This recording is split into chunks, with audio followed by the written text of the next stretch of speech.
everybody, Punisher88 here, coming at you once again with another Thursday review. So today I'm reviewing Star Trek Green Lantern, The Spectrum War, issue number 1. And yes, I'm sure some of you who watched Get Your Pull this morning kind of figured it out that I'd be reviewing this book today. So, to those of you who did, way to go. Now, for those of you who watch my reviews, you guys know that I like to start with the cover first, so let's check it out. Now right off the bat, yes, I love this cover. Why? Because it's so darn simple. I mean, look at it.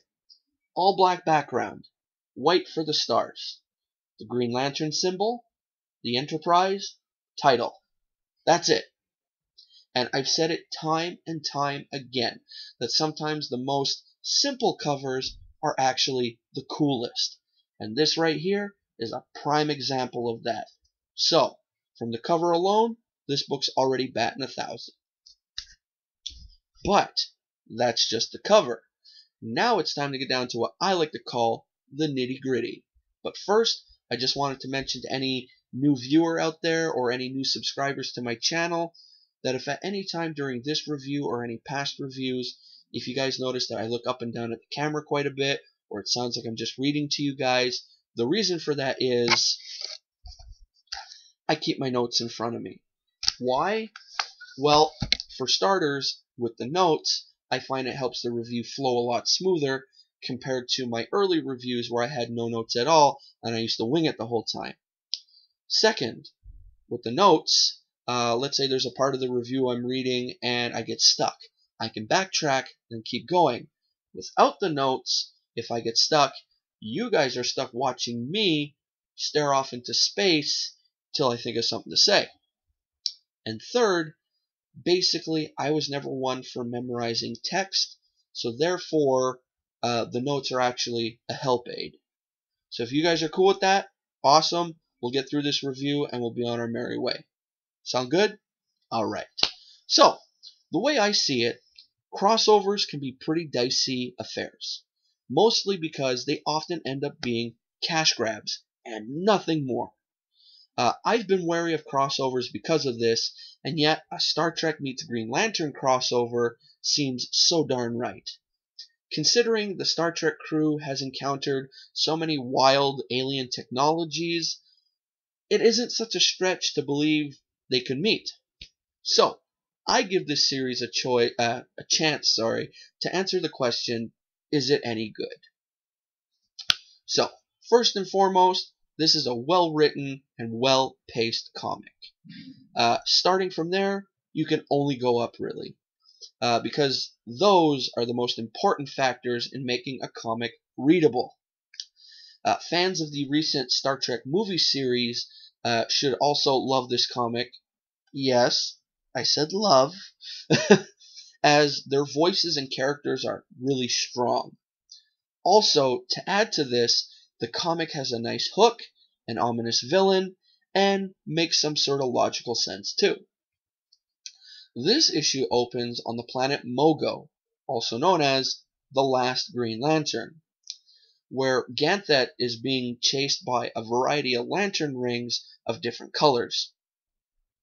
Also, a voice speaks with these black captions in white text, which symbolizes the villain after him is a big baddie, pretty much. In order to escape, Mogo transports himself to another time and another universe, and from there we're introduced to the Star Trek crew. They come upon a rogue planet and go down to, investigate, only to find Mogo's skeleton and the lantern rings of different colors. Now, writer Mike Johnson may spend most of this issue setting up the series, getting the characters to become familiar with, what sort of power they just came across, and distinguishing the characters from one another. These are all very important aspects, especially for those who aren't familiar with the Star Trek characters. Kirk, Spock, Bones, and all the rest all get moments in this issue to speak and do their thing. It's quite a nice outline, actually, of events, as nothing drags and everyone gets a moment.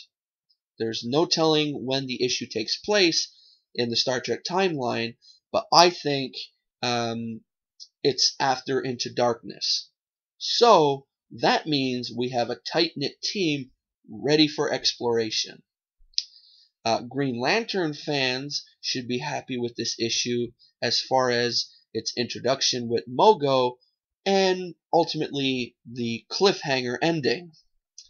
I don't want to spoil it here, but the idea makes a lot of sense and could mean some really compelling dynamics as characters react to Green Lantern with some newfound abilities. On a page.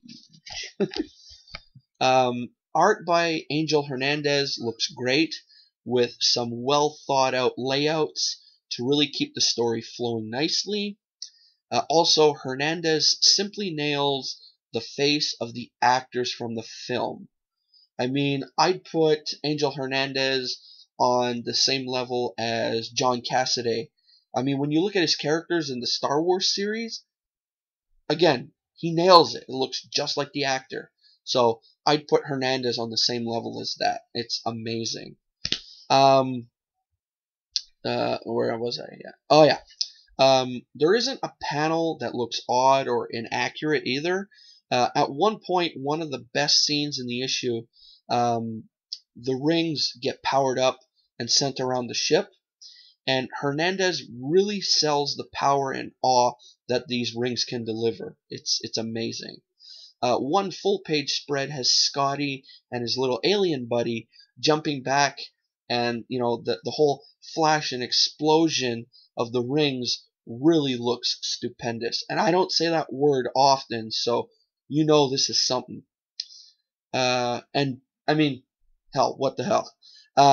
Who doesn't want to see the Enterprise cast in a green glow as it's being protected by Green Lantern? Doesn't that sound cool? Anyway, this is a well-written and entertaining issue that has proven there's no cash grab going on here. Instead, we're being delivered an exciting crossover that makes sense, captures the wonder of both properties, and does a fantastic job with its characters. Now, I have some pros and cons here. Don't worry, the pros outweigh the cons, and just to let you know, the one con I have on this book is a spoiler alert, so you've been warned. So first, the pros. First off, the artwork is fantastic and really captures the wonder of both properties. Second, nice setup and story. And third, the characters are really strong, which is really good. Now, my one con of the book. So again, spoiler alert. Green Lantern only appears at the very end of the book. That's my only con I have with this book.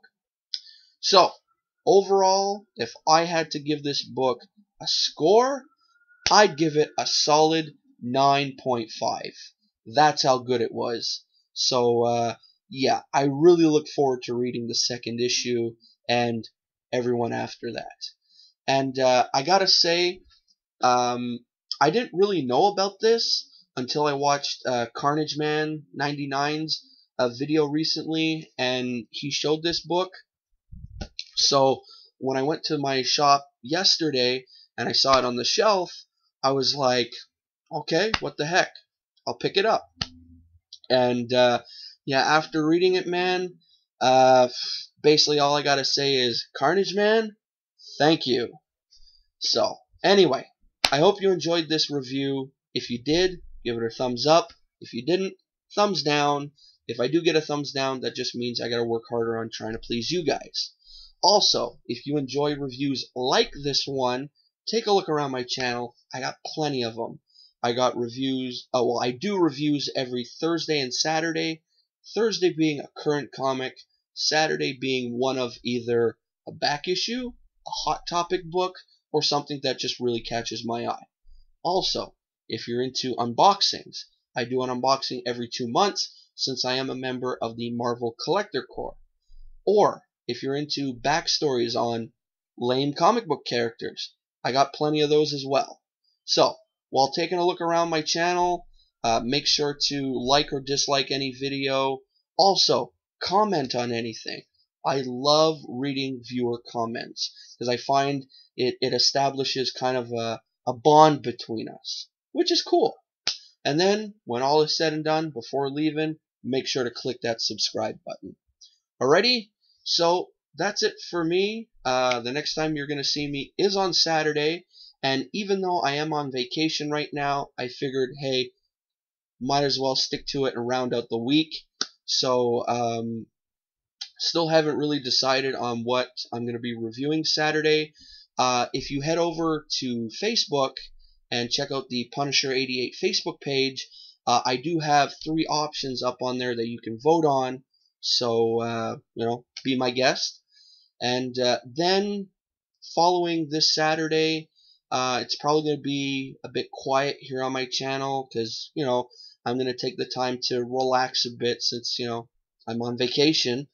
And things are going to start kicking back up after August 3rd when I come back. But don't worry, I'm going to be watching all your videos and commenting and whatnot, so I'll still be around. So yeah, don't worry. Alrighty. So till Saturday, this is Punisher88 signing off. See ya.